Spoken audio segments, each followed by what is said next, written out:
மத்திய அரசின் பிரகதி வலைத்தளம் ஆக்ஸ்போர்டு வணிகப் பள்ளி ஆய்வில் அங்கீகரிக்கப்பட்டதற்கு பிரதமர் மோடி நிகழ்ச்சி தெரிவித்துள்ளார். மத்திய அரசு அறிமுகம் செய்யும் பல்வேறு வளர்ச்சி திட்டங்கள் உரிய நேரத்தில் முறையாக செய்து முடிக்கப்படுவதை உறுதிப்படுத்தும் நோக்கில் அறிமுகப்படுத்தப்பட்ட பிரகதி வலைத்தள செயல்பாடு குறித்த ஆய்வை கெய்ட்ஸ் அறக்கட்டளை ஆதரவுடன் ஆக்ஸ்போர்டு வணிகப் பள்ளி மேற்கொண்டது. பெங்களூரு IIM நிறுவனத்தில் நடைபெற்ற நிகழ்ச்சியில் இந்த கள ஆய்வு முடிவுகள் வெளியிடப்பட்டன. மாநில தலைமைச் செயலாளர்கள் மற்றும் மத்திய அமைச்சர்களின் அதிகாரிகளுடன் மாதந்தோறும் நடைபெறும் கூட்டங்களில் பிரதமர் மோடியின் நேரடி பங்கேற்பு பிரகதி வலைதளத்தின் முக்கியத்துவத்தை பிரதிபலிப்பதில் அதில் தெரிவிக்கப்பட்டு உள்ளது. குறிப்பாக டிஜிட்டல் கண்காணிப்புடன் இணைந்து பொறுப்புணர்வு தொடர்பான புதிய கலாச்சாரத்தை பிரகதி வலைதளம் உருவாக்கியுள்ளதாக அதில் குறிப்பிடப்பட்டு உள்ளது. தேசிய நெடுஞ்சாலைகள், புதிய விமான நிலையங்கள் அமைப்பதில் உள்ளிட்ட முக்கிய உட்கட்டமைப்பு திட்டங்களின் விரைவான செயல்பாட்டுக்கு பிரகதி வலைதளம் உதவியாக அமைந்துள்ளதாக ஆய்வில் தெரியவந்துள்ளது. நிலம் கையகப்படுத்துதல், சுற்றுச்சூழல் அனுமதி பெறுதல் ஆகியவற்றில் ஏற்படும் தேவையற்ற தாமதத்தை தவிர்க்க இந்த வலைதளம் உதவுவதாகவும் சமூக மேம்பாட்டு திட்டங்களை விரைவுபடுத்த உதவுவதாகவும் ஆய்வின் முடிவில் தெரிவிக்கப்பட்டு உள்ளது.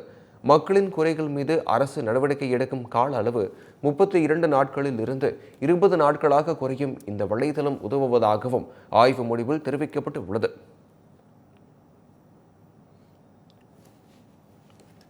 இதுகுறித்து தனது எக்ஸ் தள பக்கத்தில் பதிவிட்டுள்ள பிரதமர் மோடி, ஆக்ஸ்போர்டு வணிகப் பள்ளி ஆய்வில் பிரகதி வலைதளம் அங்கீகரிக்கப்பட்டதில் மகிழ்ச்சி அடைவதாக தெரிவித்துள்ளார். பிரகதி வலைதளம் மக்களுக்கு பெரிதும் பயனளிப்பதாகவும் பல்வேறு நன்மைகளுக்கு வழிவகுத்துள்ளதாகவும் மத்திய அரசின் திட்டங்கள் சரியான நேரத்தில் முடிக்கப்படுவதை உறுதி செய்வதாகவும் பிரதமர் மோடி குறிப்பிட்டுள்ளார். ஃபெஞ்சல் புயலால் பாதிக்கப்பட்டுள்ள தமிழ்நாட்டிற்கு 2000 கோடி ரூபாய் நிவாரணம் வழங்க வேண்டும் என பிரதமர் நரேந்திர மோடிக்கு முதலமைச்சர் ஸ்டாலின் கோரிக்கை விடுத்துள்ளார்.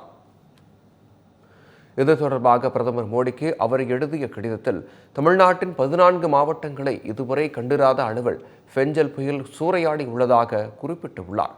இதனால் 1.5 கோடி மக்கள் பாதிக்கப்பட்டு உள்ளதாகவும் 2.11 லட்சம் ஹெக்டேர் வேளாண் நிலங்கள் வெள்ளத்தில் மூழ்கியுள்ளதாகவும் முதலமைச்சர் சுட்டிக்காட்டியுள்ளார். மேலும் இந்த பேரழிவின் காரணமாக 12 மனித உயிரிழப்புகளும் 2416 குடிசை வீடுகள், 721 வீடுகள், 963 கால்நடை இழப்புகள் ஏற்பட்டு உள்ளதாகவும் அவர் குறிப்பிட்டுள்ளார்.